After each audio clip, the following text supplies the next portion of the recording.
PPC heroes. adCenter released their UI update last week live to all users, and Dave made sure to outline all the different changes made in that update in a post on the 9th for you. We'll be sure to post that link below, but today we're going to go into a step-by-step procedure on how you can use PPC Hero's favorite 5 changes to the adCenter UI, and how you can optimize those to make your time even more useful.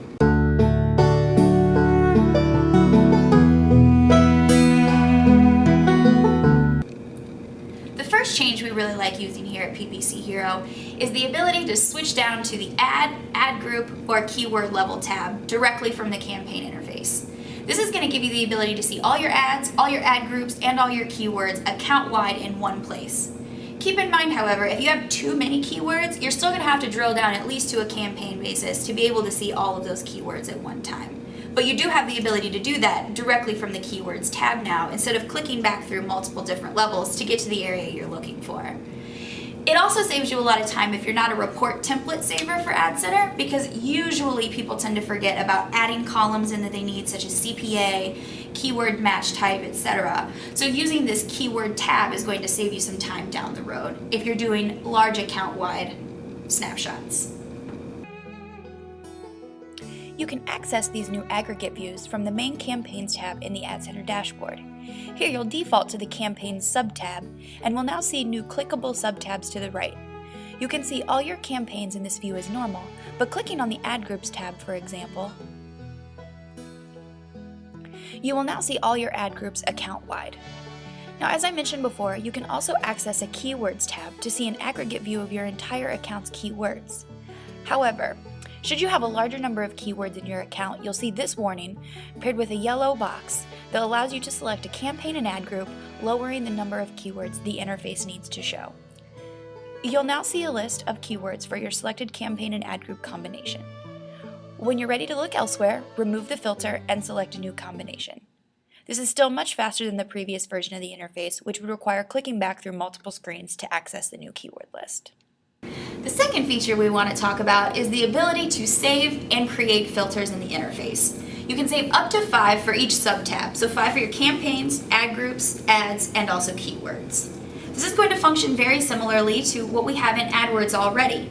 Basically what this does is gives you the ability to pull down a certain amount of reporting very quickly within the interface to keep you from having to download a spreadsheet and add up all those metrics yourself.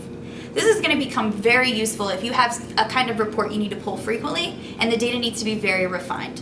You can now save these data points as a filter in the interface and use them frequently and save yourself a ton of time. To access the filters options, again from the main Campaigns tab, you'll now see a drop-down box labeled Filters beneath the Campaigns sub-tab. Clicking this button will allow you to access pre-saved or new filters in one click. Simply click Remove to return to an unfiltered view. You can also apply a new filter and choose your particular criteria. For this example, we're going to choose by campaign name containing a certain geo-targeted location that we call out in these campaign names. Here we can save it with the name of the geo-targeted location, select Apply, and then all campaigns meeting that criteria will populate. Again, filters are available in all new sub-tabs as well.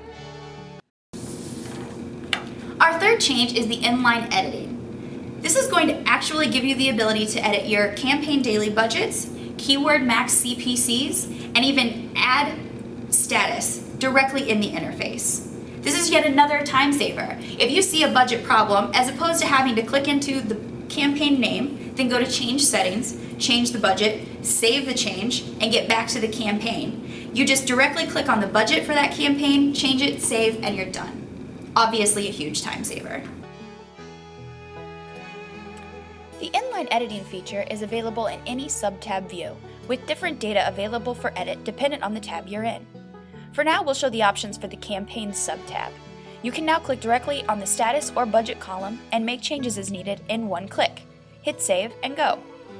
You can again make different changes in the Ad Groups tab. Here you can access things such as ad group status, max CPC bid, and or end date.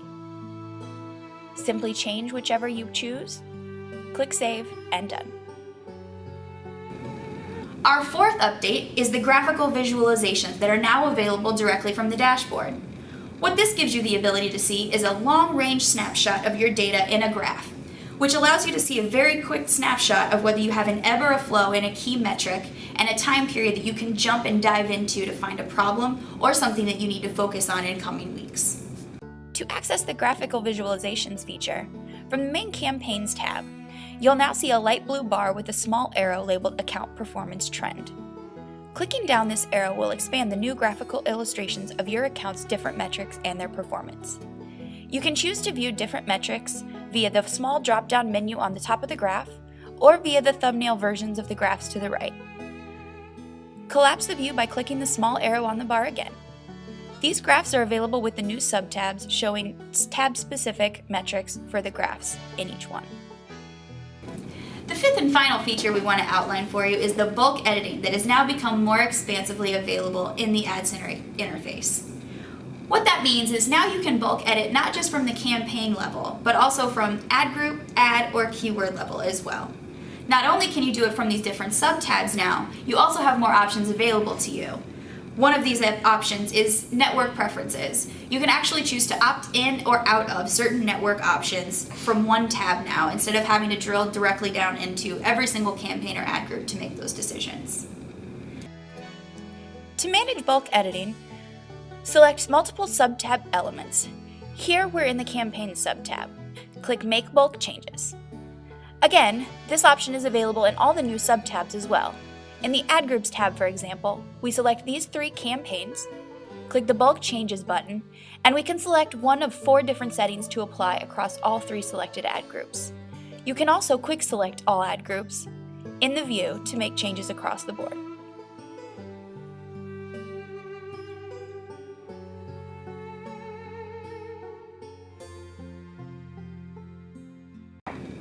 So that covers our favorite 5 updates to the adCenter UI.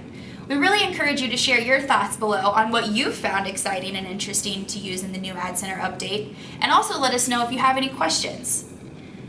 If you weren't able to tell, the major overlying theme for the adCenter update is just time saving. So any way you can find that you can dig down into those new updates and save yourself some time is going to be beneficial to you. Thanks for watching PPC Hero video blogs, and make sure you let us know if you have any questions.